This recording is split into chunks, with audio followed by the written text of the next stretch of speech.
Ohm's law क्या चीज होती है, इसके बारे में तो हमने ओम्स लॉ के वीडियो में बात कर रखा है। V is equal to I R. आओ आज कुछ इंटरेस्टिंग चीज करते हैं। ये देखते हैं कि ये ओम्स लॉ ये आया कहाँ से। तो इसके लिए लोगों ने कुछ एक्सपेरिमेंट्स किए और आओ आज हम भी वही एक्सपेरिमेंट्स करते हैं। तो इसके लिए मैं एक कंडक्टिंग वायर को लेने वाला हूँ। मान लो कि कॉपर की एक वायर है ये, और इसके अक्रॉस मैं एक पोटेंशियल डिफरेंस क्रिएट करने वाला हूँ। कुछ V वोल्टेज को क्रिएट करने वाला हूँ इसके अक्रॉस, V वोल्टेज। तो क्या होगा कि जैसे ही मैंने इसके अक्रॉस वोल्टेज क्रिएट किया तो इस वायर में कुछ करंट फ्लो करने लगेगी। मान लो कि आई एम्पियर्स की कुछ करंट फ्लो करने लगेगी। अब हम ये स्टडी करने वाले हैं कि जैसे जैसे मैं इस वोल्टेज को चेंज करूं तो वैसे वैसे करंट ये कैसे चेंज होता है इस वायर के अंदर। और इसके लिए हम एक ग्राफ प्लॉट करने वाले हैं, potential across the wire V versus current in the wire I का ग्राफ। अब देखो, इनिशियली मान लो कि मैंने कुछ वोल्टेज रखा 2 वोल्ट के बराबर, 2 वोल्ट के बराबर, तो मुझे करंट मिल रहा है 1 एम्पियर का, 1 एम्पियर। तो अगर मैं ग्राफ पे इस पॉइंट को प्लॉट करूं तो ये कुछ ऐसे आ जाने वाला है, 2 वोल्ट और ये हो गया 1 एम्पियर, यानी कि यहां पे पॉइंट मुझे मिलने वाला है। हाँ, अब इस बार मैं वोल्टेज को दुगना बढ़ा देने वाला हूं, तो यानी कि वोल्टेज को हम कर देते हैं 4 वोल्ट, इस वायर के अक्रॉस का वोल्टेज को। तो इस केस में मुझे दिख रहा है कि वायर में जो करंट है ना, ये भी दुगना हो जा रही है, ये 1 एम्पियर से बढ़ के 2 एम्पियर हो जा रही है। तो यानी कि इस केस में जो पॉइंट आएगा ग्राफ पे, ये कुछ यहां 4 वोल्ट और ये 2 एम्पियर। हाँ, तो यहां पे कहीं पॉइंट आने वाला है। अब इस बार मैं क्या करूंगा कि वोल्टेज को मैं तिगुना बढ़ा देने वाला हूं, 2 वोल्ट से 6 वोल्ट पे आते हैं। तो 2 वोल्ट से अगर मैं 6 वोल्ट पे आऊं तो मुझे दिखता है कि करंट ये भी तिगुना बढ़ जा रही है, 1 एम्पियर से ये 3 एम्पियर हो जा रही है, 3 एम्पियर्स। अब इस केस में देखते हैं ग्राफ पे प्लॉट कहाँ आएगा। ग्राफ पे पॉइंट ये कुछ 6 वोल्ट हो गया और 3 एम्पियर ये कहीं यहां पे आने वाला है। तो आओ ग्राफ को ड्रॉ करते हैं। इन तीनों पॉइंट्स को अगर मैं ज्वाइन करूं तो हमारी ग्राफ कुछ ऐसी आने वाली है, एक स्ट्रेट लाइन जो कि ओरिजिन से पास करेगी 0,0 से। और ये तो जाहिर सी बात है ना, अगर वोल्टेज 0 होगा तो करंट को भी 0 होना पड़ेगा। अगर इस कंडक्टर के अक्रॉस का वोल्टेज ये 0 हो जाए तो इस कंडक्टर में कोई करंट थोड़ा ना बहेगा। और देखो, यहाँ पे एक इंटरेस्टिंग चीज हो रही है, जैसे जैसे वोल्टेज बढ़ रहा है वैसे वैसे करंट भी बढ़ रही है, और जितने टाइम्स वोल्टेज बढ़ रही है उतने ही टाइम्स करंट भी बढ़ रही है। तो यानी कि मैं कहूंगा कि वोल्टेज ये डायरेक्टली प्रोपोर्शनल है करंट के। तो यानी कि मैं यहाँ पे लिख सकता हूं कि वोल्टेज V ये डायरेक्टली प्रोपोर्शनल है करंट I के। और अगर यहाँ पे मैं इस प्रोपोर्शनैलिटी को हटाऊं तो मेरे पास यहाँ पे एक कांस्टेंट आ जाने वाला है, V is equal to I। Constant को हम C से लिख देते हैं, C1 मान लेते हैं। हाँ, इस कंडक्टर के लिए C1 कांस्टेंट है।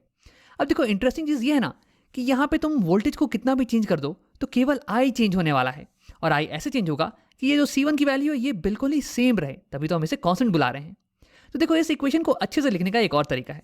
मैं अगर दोनों साइड I से डिवाइड कर दूं तो मेरे पास आएगा V divided by I voltage by current, और ये बराबर हो गया कांस्टेंट C1 के।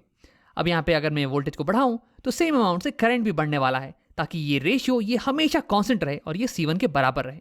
तो आओ इस कंडक्टर के लिए हम C1 की वैल्यू कैलकुलेट कर लेते हैं। ये हो गया V बाई I के बराबर। तो यानी कि हम कोई सा भी पॉइंट ले लें, ये वाला पॉइंट ले लेते हैं। तो इसके लिए V है 6 वोल्ट्स के बराबर, 6 वोल्ट्स, और I ये हो जाएगा, ये इस पॉइंट के लिए हो जाएगा कुछ यहाँ से यहाँ तक, वो हो गया 3 एम्पियर्स, यानी कि 6 divide by 3 V by I, ये हमें दे देगा 6 बाई 3 हो गया 2। तो यानी कि C1 की वैल्यू ये हो जाएगी 2। तो यानी कि इस कंडक्टर के लिए तुम V और I को कितना भी चेंज कर लो, इन दोनों की वैल्यू आपस में ऐसे चेंज होगी ताकि ये रेशियो ये हमेशा 2 के बराबर ही रहे। तो ये तो हो गई एक कंडक्टर की बात। यहाँ पे हमने कॉपर को लिया था और उसके लिए हमें C1 की वैल्यू, कांस्टेंट की वैल्यू ये कुछ 2 आ रही थी। अब आओ इस बार कंडक्टर को ही बदल देते हैं। इस बार हम लेने वाले हैं मान लो आयरन को, और इसके हमने डायमेंशन को भी चेंज कर दिया है, मटेरियल को भी चेंज कर दिया है। तो देखो, इसके लिए जब मैंने सेम एक्सपेरिमेंट किया तो हमारे पास कुछ सिमिलर ग्राफ आया, एक स्ट्रेट लाइन का ग्राफ जो कि ओरिजिन से पास कर रहा है। इस बार जब मैंने 2 वोल्ट का वोल्टेज दिया ना तो हमें करंट मिला कुछ 1/2 एम्पियर का, लेकिन जैसे ही मैंने वोल्टेज को डबल किया वैसे ही करंट भी डबल हो गया, और वोल्टेज को ट्रिपल करते ही करंट भी ट्रिपल हो गया। तो इसलिए इस बार भी हम लिख सकते हैं कि वोल्टेज ये प्रोपोर्शनल होने वाला है करंट के, और हमारे पास सिमिलर इक्वेशन आने वाली है, V is equal to I into constant. लेकिन इस बार कॉन्स्टेंट शायद अलग हो जाए, अब इसे कैलकुलेट करते हैं। तो ये हम लिख सकते हैं इसे V by I is equal to C2। अब C2 को कैलकुलेट करने के लिए मुझे V बाई I करना पड़ेगा। तो कोई सा भी एक पॉइंट ले लो, यहाँ पे ये वाला पॉइंट लेते हैं। यहाँ पे V है 2 वोल्ट और I ये है हाफ, तो यानी कि 2 बाई हाफ ये हो जाने वाला है 4 के बराबर। तो यानी कि ये हो जाएगा इस बार 4। तो इस बार भी अगर मैं वोल्टेज की वैल्यू को चेंज करूं तो करंट की वैल्यू सेम अमाउंट से चेंज होने वाली है, ताकि इन दोनों का रेशियो ये हमेशा कांस्टेंट रहे, ये हमेशा 4 के बराबर रहे। तो इन दोनों एग्जांपल्स ये निकल के आ रहा है कि कांस्टेंट की वैल्यू ये वोल्टेज और करंट पे बिल्कुल भी डिपेंड नहीं करती है। इनफैक्ट एक कंडक्टर की कांस्टेंट ये डिपेंड करती है कंडक्टर के मटेरियल पे, किससे बना हुआ है, आयरन से, कॉपर से, गोल्ड से या फिर किसी और चीज से, और ये डिपेंड करती है उसके डायमेंशंस पे। तो यानी कि मैं लिख सकता हूं कि सी की वैल्यू, कांस्टेंट की वैल्यू ये वोल्टेज और करंट पे डिपेंड नहीं करती है, बल्कि डिपेंड करती है मटेरियल के प्रॉपर्टीज पे। अब आओ एक आखिरी चीज देखते हैं। कॉपर के केस में हमारे पास कांस्टेंट की वैल्यू आ रही थी 2 के बराबर, और आयरन के केस में कांस्टेंट की वैल्यू आ रही थी कुछ 4 के बराबर। अब अगर मैं दोनों के across same amount of potential drop दूं, कुछ 4 वोल्ट का पोटेंशियल ड्रॉप, तो क्या तुम कैलकुलेट कर सकते हो कि दोनों में कितना करंट फ्लो करेगा? क्यों नहीं तुम वीडियो को एक बार पॉज करो और इसे कैलकुलेट करने की कोशिश करो। अब अगर तुमने ट्राई कर लिया तो आओ देखते हैं। तो क्या यहाँ पे 4 is equal to dash into 4, तो ये हो जाएगा 1 इंटू 4, 4 1 4। सिमिलरली यहाँ पे मैं कहूँगा 4 is equal to dash into 2, तो यहाँ पे आंसर हो जाएगा 2 इंटू 2। तो देखो ध्यान देने वाली बात ये है कि जब कांस्टेंट की वैल्यू ज़्यादा थी, 4 थी, तो करंट की वैल्यू ये कम आ रही है, और जब कांस्टेंट की वैल्यू कम थी तो करंट की वैल्यू ज़्यादा आ रही है। तो एक चीज़ हम ये भी कह सकते हैं कि ये जो कांस्टेंट है ना, ये डिटरमाइन करता है कि ये कंडक्टर कितने करंट को अलाउ करे खुद के थ्रू। तो यानी कि इस नंबर से हमें ये पता चलता है कि ये कंडक्टर करंट को कितना रेजिस्ट कर रहा है, कितना रोकने की कोशिश कर रहा है। जिस कंडक्टर के लिए ये नंबर बड़ा होगा वो कंडक्टर ज़्यादा रेजिस्ट करने वाला है करंट को, और जिसके लिए छोटा होगा वो कम रेजिस्ट करेगा। तो इसलिए इस कांस्टेंट को हम रेजिस्टेंस भी बुलाते हैं, रेजिस्टेंस आर। और यहीं से आया है हमारा Ohm's law, potential across a conductor is equal to current in the conductor into resistance of the conductor. तो यानी कि रेजिस्टेंस ये एक मटेरियल की प्रॉपर्टी हो गई, और ये डिपेंड नहीं करती है वोल्टेज और करंट पे, और ये बताती है कि ये कंडक्टर कितना रेजिस्ट कर रहा है करंट को।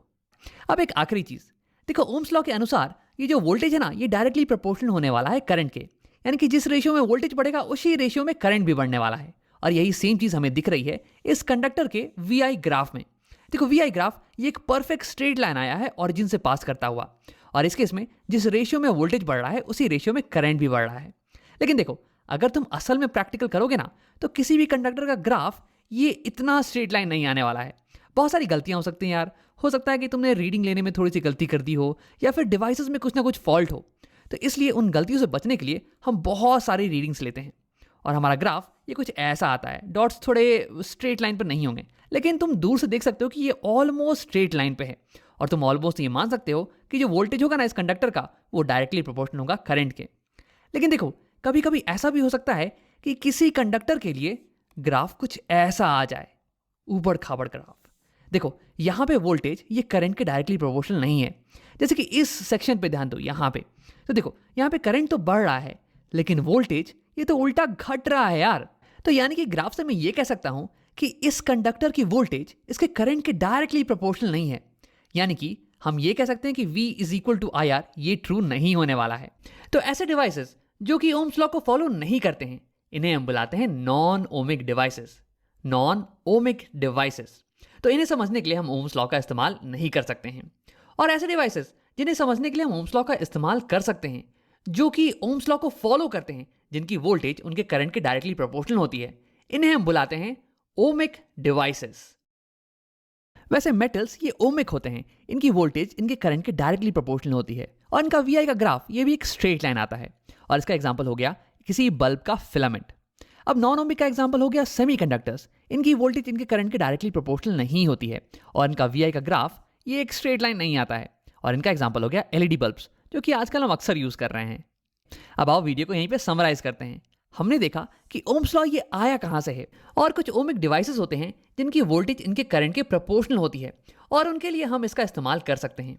अब इनके लिए V वर्सेस I का ग्राफ ये एक स्ट्रेट लाइन होता है पासिंग थ्रू ओरिजिन, और इस ग्राफ से ही तुम कैलकुलेट कर सकते हो रेजिस्टेंस की वैल्यू।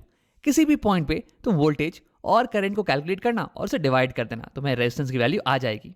अब कुछ ऐसे भी डिवाइसेस होते हैं जिनकी वोल्टेज उनके करंट के डायरेक्टली प्रोपोर्शनल नहीं होती है, उन्हें बुलाते हैं नॉन ओमिक, और उनकी V वर्सेस I का ग्राफ ये स्ट्रेट लाइन नहीं होता है।